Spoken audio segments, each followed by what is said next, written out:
Biofuel is the term by which any type of fuel that derives from biomass, recently living organisms, or their metabolic waste, such as cow dung, is called.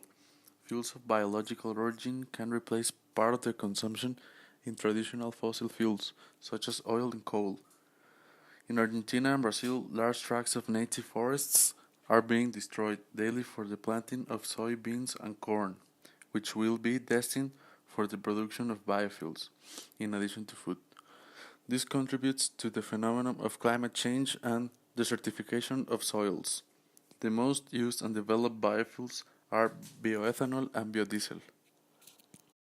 Types of biofuel.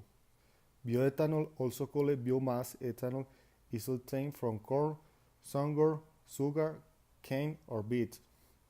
Biodiesel is manufactured from vegetable oil, which can be used or unused in the light scarce rats, canola, soybeans, or hearthrug are usually used which are cultivated for this purpose.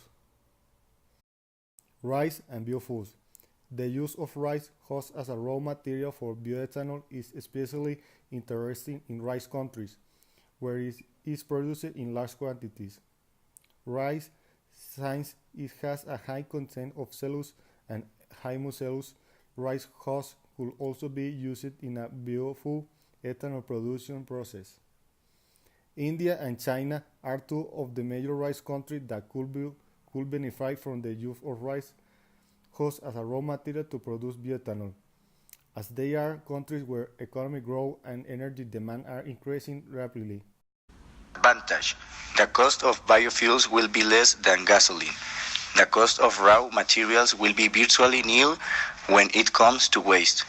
Production processes are more efficient, consume and pollute less. It is a source that is much less limited than fossil fuels, which take thousands of years to generate. The amount of garbage decreases as much of it can be used in production of these biofuels. Disadvantages. Rice biofuel provide less energy than fossil fuel at equal amount. So much more raw material is needed to match these energy levels. Some authors consider that the use of cultivation field for plant species destined for biofuel brings into play the fields of cultivation for human food, making their price rise.